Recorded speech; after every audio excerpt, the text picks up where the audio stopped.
popular term. Have you tested this out yet? Like, do you know what's in Taboo? Hi, welcome to Shelfside, where we delicately review games. Today, the game we have is called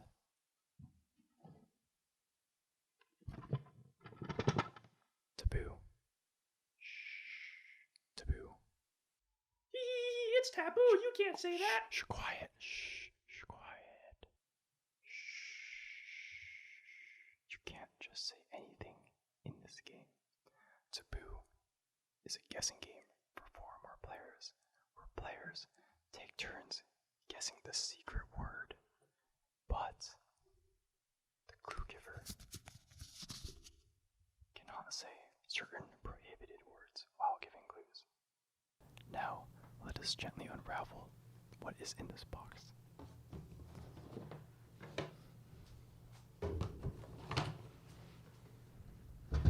Yes, so this game of Taboo. Open it up. Look at that.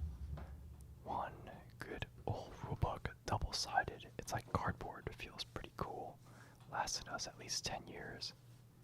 Nice, nice. Now, next, let us tackle the Taboo box that has a bunch of cards in it. Yes, yes.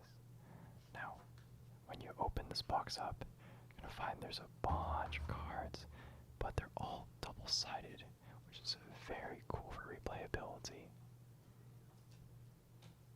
Now, let's move on to the next item. We have there the Taboo score marker track, basically a notepad that's telling you all the points in this game. Very cool in terms of keeping everything all situated on a piece of paper. I would say that it lasts a long time. Next, we're gonna go over the sand timer. Now, back in the day when smartphones didn't exist, sand timers were just used for all these party games. 1 minute, what else can I say? Good stuff. Now, the next thing we have under the sand timer is the Taboo buzzer. Now, this buzzer runs off of double A's, and if you go ahead and give it a little press, then that will signify that someone is cheating in the game. The final item is the card holder. Now, this is actually one of my favorite things about the game because it's a good, easy way to hold all the cards. And also, yeah. There we go. Excellent work there, Daniel. Now, now as you play the game, you're gonna go ahead and put those cards there, and no one can see the back. Very nice. And that is it for our game of Taboo. The game is simple. On your turn, you have 1 minute to draw cards.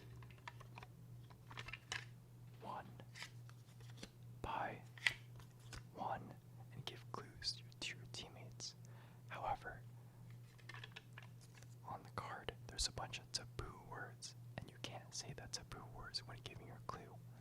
Now, if you get caught for saying a taboo, you lose 1 point. If your teammates guess your card, you get 1 point. There you go. Okay, so this is someone you talk to a lot when you have some mental problems. Psychologist. Very Therapist. close. Yeah, I got it. Nice. Oh, okay. We put a man on the moon. What's the next step for humanity? Putting a man on what? Mars. Yes, nice. This is a type of story A where fable. there's a PI. Investigator. Yes, and what is he trying to figure out? A crime. A mystery. Yes, nice. Now it is time to talk about the pros of Taboo. Now, the first pro is that the components are surprisingly well built. Something that is especially useful is this nice card holder. It is a good way to flip cards and keep it all in one place. Now, going off of that pro is that this game is very accessible. It takes seconds to teach someone how to play the game, meaning this game is just begging to be played with almost anyone. You could play it on the couch, in the car, or on the floor. Another great thing is the fantastic punishing system, where opponents have to be very vigilant to make sure you're not cheating and by saying a taboo word, because then if you are, they'll knock you for a point, but if not, you can get away scot-free with it. This whole thing makes this game, just from a simple party game to a replayable competitive experience. The point system is also very easy to bookkeep, and since all of the points are scored in real time, that means losing teams are never really out of the race.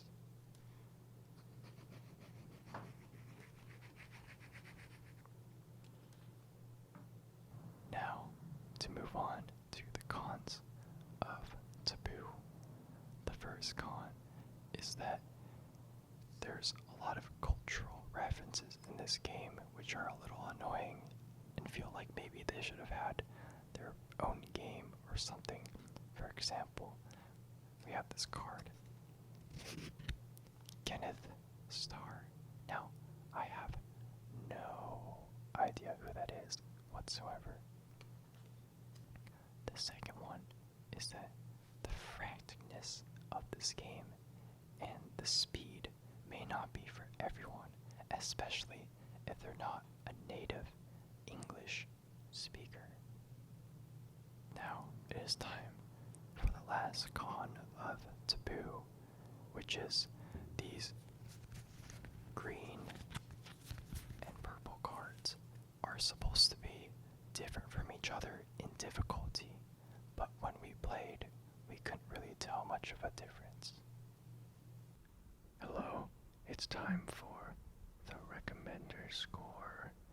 So, this is the part where me and Ashton tell you our agreed upon score that's trying to be as close to being objective as possible in how we would recommend the game to others. And so, we would give this game an 8 out of 10. This is because this game is very, very fun. The novelty of taboo words is very engaging to play around with, but there are unfortunately a few minor problems holding this game back. The culturally relevant cards are a bit annoying, especially since you can't really tell the difference between the purple and green sides of cards. That being said, there isn't really too much to lose in buying this game, since it's very inexpensive and will last you a very, very long time. One more thing though. So, this is something that I don't know how you would fix, but it's very easy to sidestep taboo words by just using memes. Because a lot of times they don't have anything to do with the word, but people will know what you're talking about. But who knows, that might be really fun, so screw it. If anything, that just makes the game more creative, and both sides will get more points, so in the end it's still a competitive game. Now, it is time for my personal score, what I subjectively think about the game. Now, Taboo, for me, is going to get a 7 out of 10. Finding new ways to come up with clues for your friends is so much fun.